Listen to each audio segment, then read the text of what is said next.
So when you think about the most interesting people in the Far Cry series, a lot of them are the antagonists of the games. Even more so than the protagonists, both when it comes to the most known characters of Far Cry and also the most beloved people in the series. And the antagonists are obviously a very big strong point of the games and really put a lot of life and emotion into the Far Cry franchise. So after comparing and ranking the open worlds of the games, it was time to compare and rank the villains of the Far Cry series. So number 8 on today's list are the villains of Far Cry New Dawn, Mickey and Lou. And when I first heard about them, I found the idea very interesting. You have those twin teenage sisters that are very ruthless and evil. But after playing the game, I have to say that I found them really unexceptional.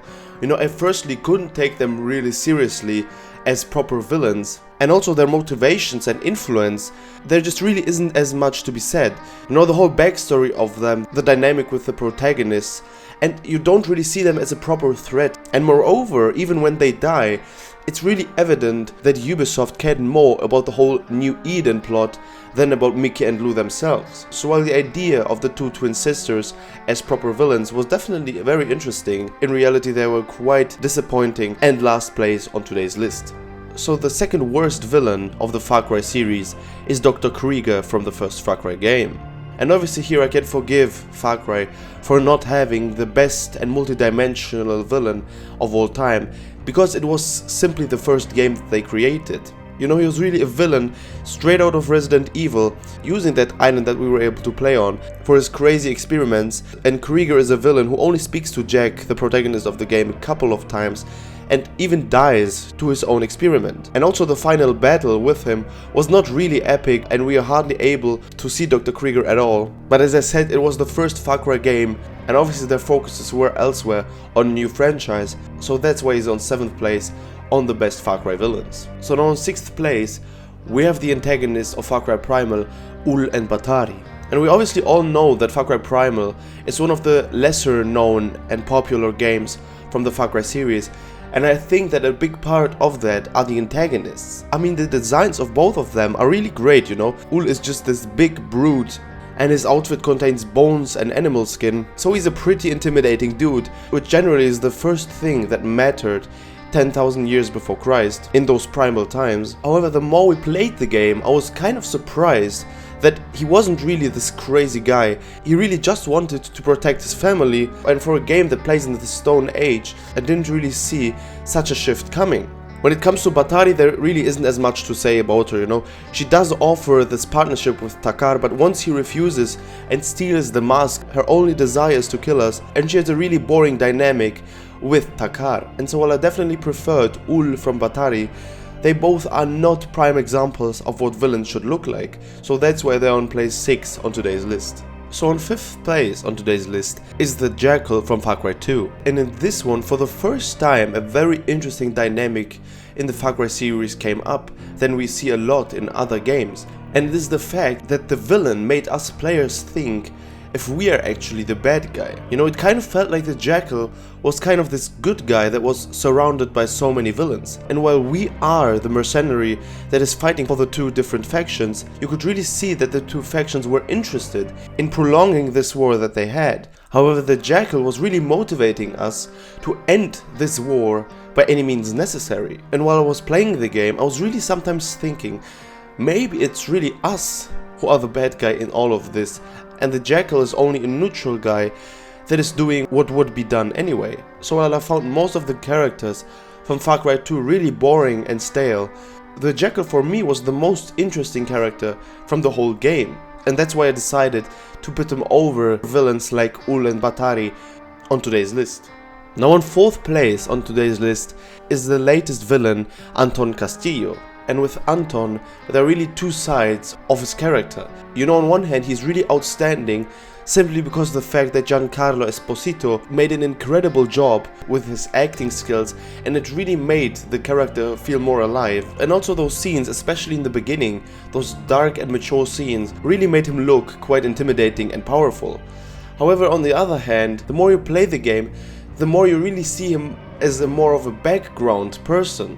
We don't really see him much and only in cutscenes are we able to see him. We don't even have a final fight with him, which to be fair would be impossible because his health status was so bad in the end. And you know, there are these little bits of intrigue and of very interesting aspects, especially when he's talking with Diego. However, after finishing the game, as I talked about in my Far Cry 6 review, I really had the feeling that they wasted quite a lot of potential when it came to Anton Castillo. And if they would have implemented him more into the whole game and showed his background story and everything, he would rank higher on the list. But in general, he wasn't a bad villain at all. He still made a great job, even when it was so little that we saw him. So now we come to the podium, and if I'm being totally honest, I really was thinking quite a lot in which order I should put these villains, because all three of them are really incredible and are proper examples of how the antagonists in video games should be. So I decided to put Joseph Seed on third place when it comes to the best villains of the Far Cry games. And right from the get-go, we are introduced to Joseph in this incredibly powerful way. You know, he has all these supporters and he just has the perfect personality for a prophet of a new age cult. And what I found really interesting while playing the game is that on one hand he was talking so much about peace, community and redemption, but on the other hand, his supporters were practicing crazy and cruel acts that we were confronted by quite often in the game, which made Joseph Seed feel more and more powerful and more scary the more we saw of the whole game.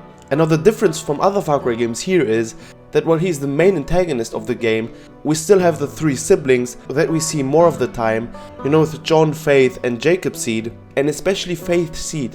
For me, one of the most interesting characters in the whole Far Cry franchise, made Joseph seem even better and more multidimensional than we thought he would be for the first half of the game. Unfortunately, and that's why it was only enough for number 3, he again is really underused in the game. You know, we only see him on our radio when he pops up in television occasionally, but since the propaganda applies to primarily the three siblings of Joseph, he isn't the most powerful character until the very end of the game. When he is on screen though, he was definitely a very chilling and intimidating character, and especially the ending of the game, one of the most epic endings in the whole franchise, definitely gives him some bonus points. So now the second best villain in the Far Cry franchise is Vas Montenegro from Far Cry 3.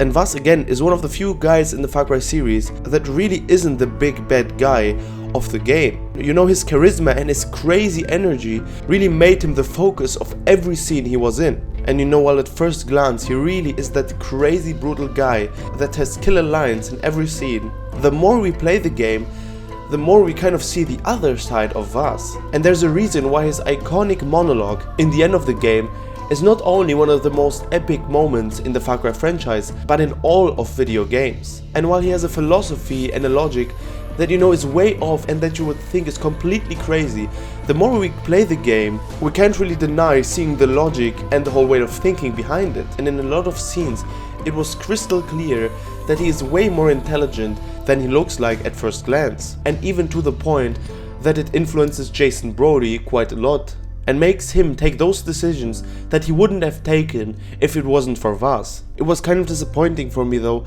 to see him get killed so easily, because he really deserved a proper final battle from me, but he definitely is one of the best villains in the franchise. And now my favorite villain, and on first place on today's list, is Pagan Min from Far Cry 4.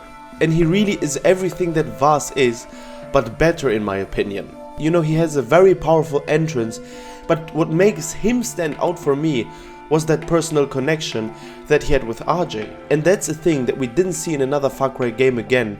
And while he seems like the bad guy, while you play the game, and especially after finishing it, you really think about, was he really the bad guy though? And even my most watched video on the channel is a video where I discuss the topic if Pagan Min was actually the bad guy, and Pagan Min definitely ranks amongst the most iconic characters in gaming for me, and he is just so multifaceted that even while you play the game, every couple of hours you change how you think about him, because all of these new layers of his character appear and the depth of Pagan Min really is portrayed. And what I found most interesting is that after I finished the game, I really came to the conclusion that this antagonist, this bad guy from Far Cry 4, in the end really wasn't the bad guy at all. While the way he ruled definitely wasn't perfect, and definitely not an example for modern rulers, he kind of kept Kyrat intact.